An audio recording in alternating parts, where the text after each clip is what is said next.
បាទជំរាបសួរបងប្អូនកសិករដែលចូលចិត្តចិញ្ចឹមជ្រូកបែបលក្ខណៈគ្រួសារណាហ្នឹងហើយចឹងនេះគឺអត់មានអីទេព្រោះយើងចិញ្ចឹមជ្រូកមានតែហ្នឹងហើយបង្ហាញដូចជាចែកម្លែកបងប្អូនខ្លះពាក់ព័ន្ធនឹងការចិញ្ចឹមជ្រូកក៏ដូចជាការលាយចំណីជ្រូកអញ្ចឹងណាចឹងនេះគឺខ្ញុំមកធ្វើវីដេអូហ្នឹងហើយបង្ហាញបងប្អូនពីហ្នឹងហើយការលាយចំណីកូនជ្រូកទៀតហើយហ្នឹងហើយ មកបងប្អូនបាត់មុខបាត់មាត់យូរអញ្ចឹងណាហ្នឹងហើយអញ្ចឹងគឺពាក់ព័ន្ធនឹងចំណីកូនជ្រូកបងប្អូនប្រើប្រភេទចំណីវាមិនហើយប្រើក្រុមហ៊ុននេះគេអញ្ចឹងហើយបើសម្រាប់ខ្ញុំនេះគឺប្រើចំណីគ្រាប់សម្រាប់កូនជ្រូកប៉ុន្តែគាត់ថាខ្ញុំលាយបន្ថែមអញ្ចឹងបងប្អូនហ្នឹងហើយខ្ញុំលាយបន្ថែម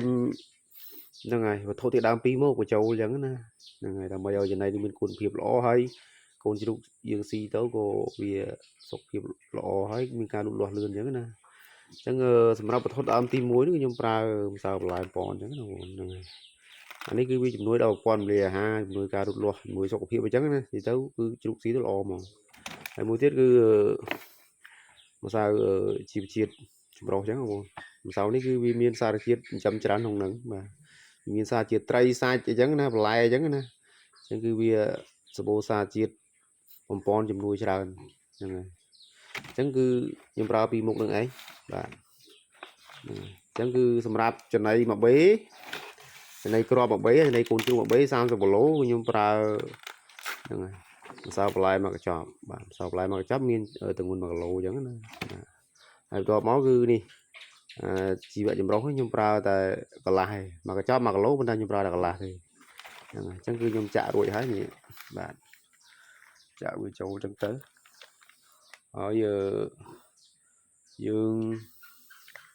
កូរវាទៅណាបងប្អូនណាកូរអញ្ចឹងទៅហ្នឹងហើយកូរវាទៅជាលបាយរៀងកមើណាដាក់ឲ្យកូនជ្រូកស៊ីទៅធម្មតាចំណីកូនជ្រូកវាមិនមានកតិចខ្លះបងប្អូនហ្នឹងណា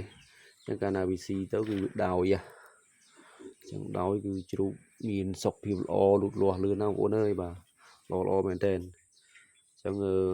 សម្រាប់វីដេអូនេះគឺចង់បង្ហាញចែកម្លែកបងប្អូនតែប៉ុណ្្នឹងទេបាទពាក់ព័ន្ធនឹងការដែលយើងលាយចំណីកូនជ្រូកណាបើសិនជាបងប្អូនចង់ឲ្យកូនជ្រូកមានសុខភាពល្អមានការលូតលាស់លឿនក៏អាចសាកល្បងបានអញ្ចឹងណាបងប្អូនអានេះខ្ញុំសម្រាប់ទ្រង់ខ្ញុំអនុវត្តជាក់ស្ដែងអញ្ចឹងណាអញ្ចឹងយើងអត់មានអីទេយើងមានតែចែកម្លែកគ្នាទៅណាហ្នឹងហើយអញ្ចឹងគឺវីដេអូនេះមានតែប៉ុណ្្នឹងទេបងណាបើពេញចិត្តវីដេអូនេះក៏ជួយ like share ម្នាក់មួយផងបាទអរគុណបាទជម្រាបលា